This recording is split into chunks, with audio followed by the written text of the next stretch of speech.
こんにちは、清水です。今日は症状筆行プロコースプラスの第4回課題の解説をしたいなと思います。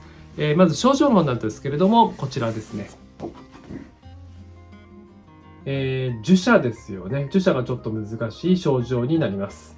でこちらと、最初の方は少しね、画数も多い文字が増えてきました。でこちらの中からピックアップして解説をしていきたいなと思います。それではよろしくお願いします。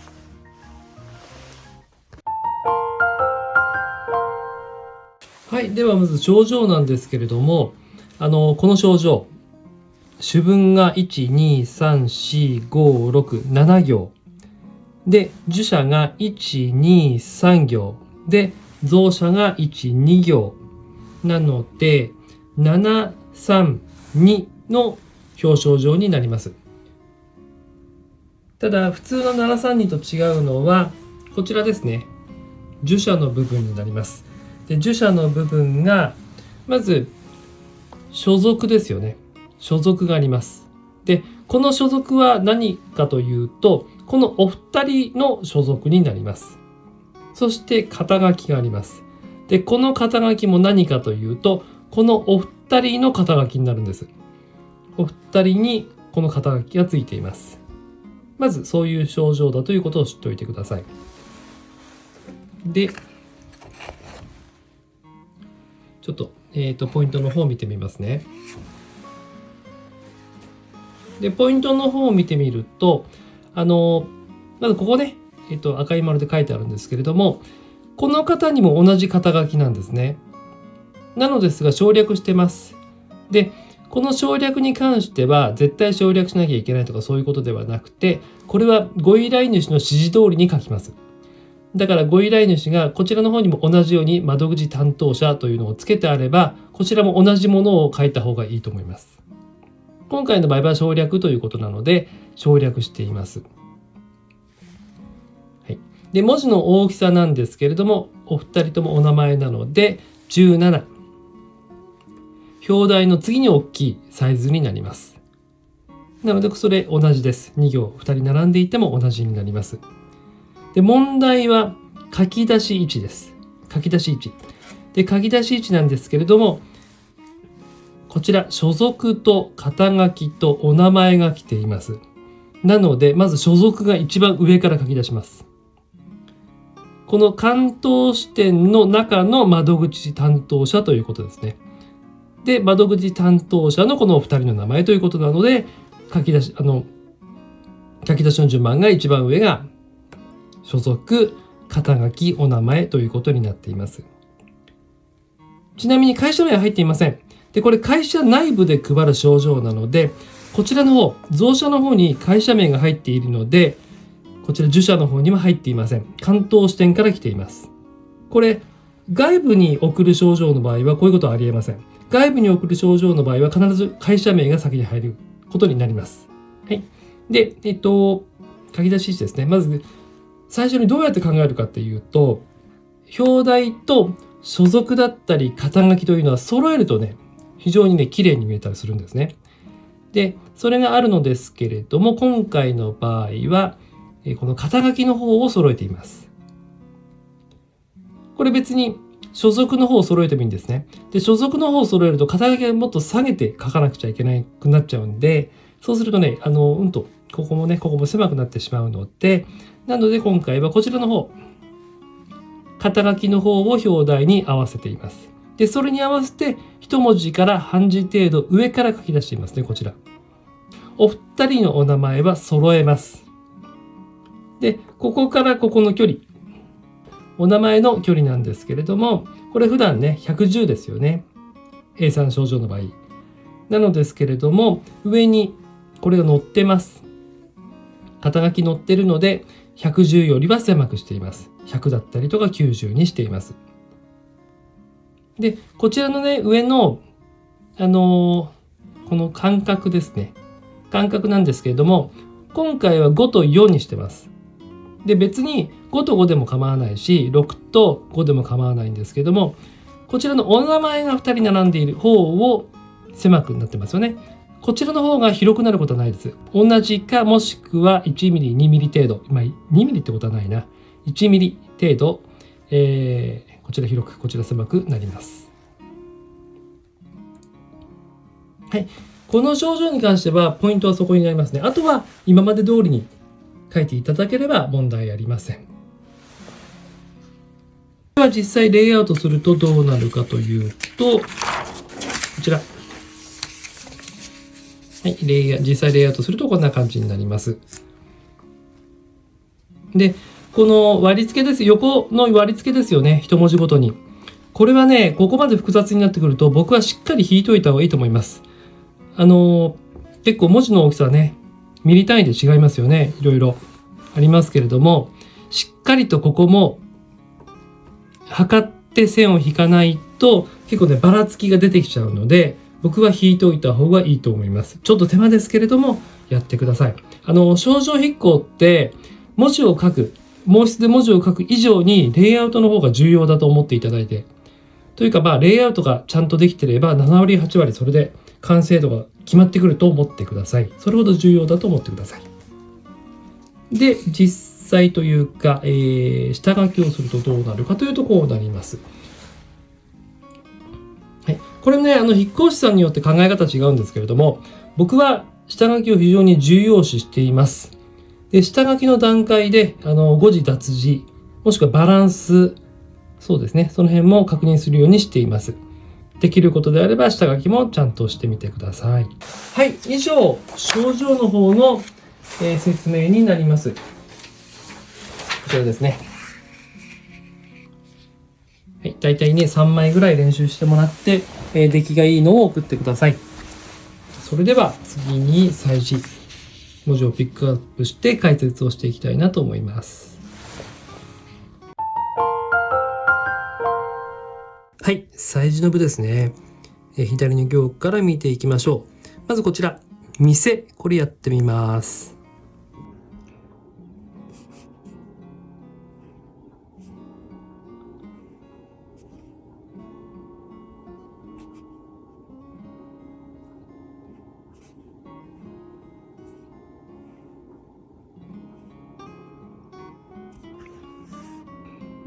店はまだれとこれ、閉める、占うの組み合わせの文字なんですけれども、見てもらいたいのはこのセンターですね。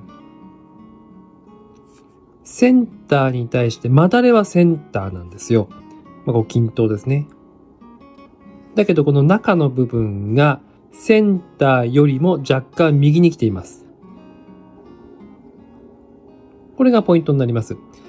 両方センターに揃えてしまうと少しね、重心がね、左に行ってしまいます。活字とかを見るとね、結構センターに書いてあるんだけど、それとは別だと思ってください。実際はセンターよりも右側に来るようにしてください。これが店です。次が、この冬。これやってみます。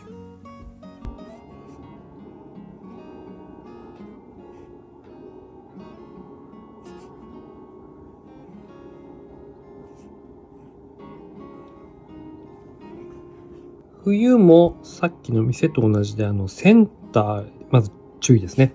交差する部分がセンター上に来ます。これもうちょっと左でもいいですけどね。今僕はセンターから左払い出しました。そしてこの2つの点もセンター上に来るようにしてください。で、この隙間とこの隙間だいたい同じぐらいでいいです。結構ね、ここスペース取った方がかっこよく見えるんじゃないかなと思います。それが冬です。で、こちら真ん中の行の船。これいきます。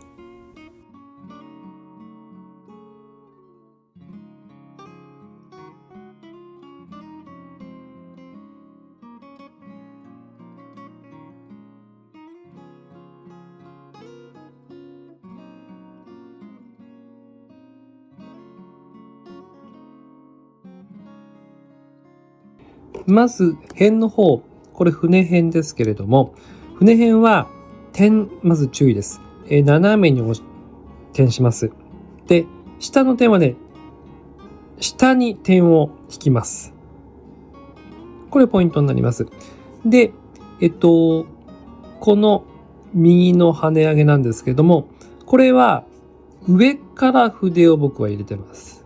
こういうイメージ。そしてもう一つ特徴的なのが、この横角の出だしの起筆の部分ですね。僕はこの左払いに対して左払いの途中ぐらいから出すようにしてます。これはね、僕の書風の特徴です。そしてこれもこうなってきっちりこうやるんじゃなくって、スッっていう入筆の時に止めない起筆にしています。これ特徴的ですね。そして作りの方なんですけれども、これ8と口です。で、8なんですけれども、これでも OK。止めちゃっても OK です。今回は普通に右払いで書きました。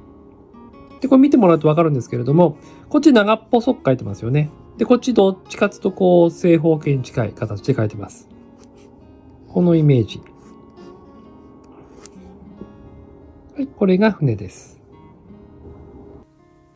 はい、次が線。これいきます。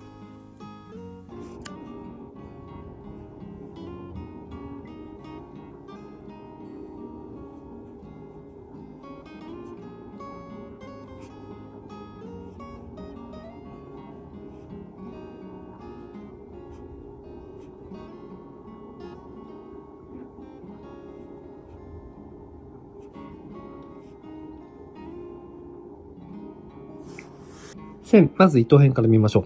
糸辺。今回は点々点の糸辺書いてます。もちろんこれでも構いません。で、僕の場合は最初の一画目を強調して書いています。ここが出るように。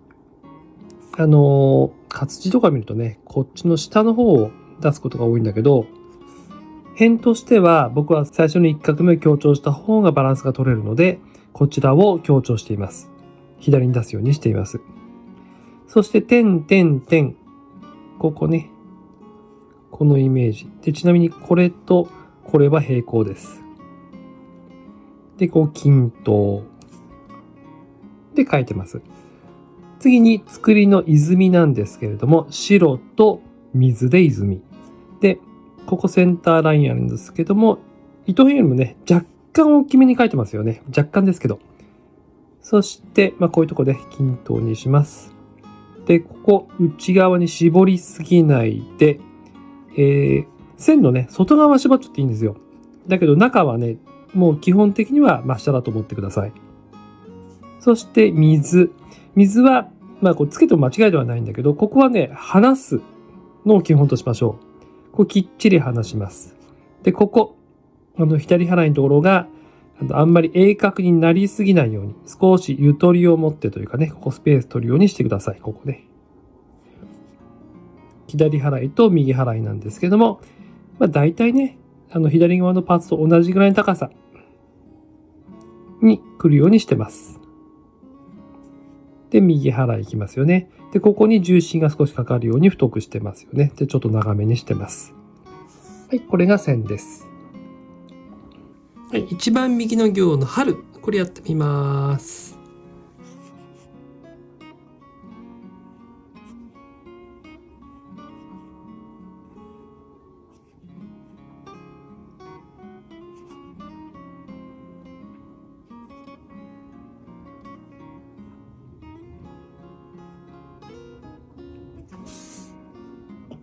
はい、春ですね。春、まず3本線なんですけれども、これが中くらいの長さで、短い、長いです。3本の線の長さは違います。そして、基準としてはね、この横の、ちょっとセンターライン見てもらいたいんですけど、その上で終わってますよね。下スペースちゃんと取ります。この火が来るんで。で、左払い、右払い。ここ、あまり、こう、根元でつけちゃうと、ここ狭くなっちゃうので、少し上から右払いの起筆が来ています。はい。で、火なんですけど、これ注意しなきゃいけないのが、火はね、縦長です。こう、活字とか横長になってるんだけど、横広ではなくて、縦長です。これまず注意。で、こういうとこは隙間は均等で大丈夫です。それが春になります。はい、ということで催字の解説をしていきました。今5文字しかやってないんですけれども、他にこの字のポイント知りたいとかあったら、添削送るときに書いておいてください。はい、以上で症状筆行プロコースプラスの第4回課題の解説を終了しました。課題の方ができましたらどんどん送ってください。お待ちしてます。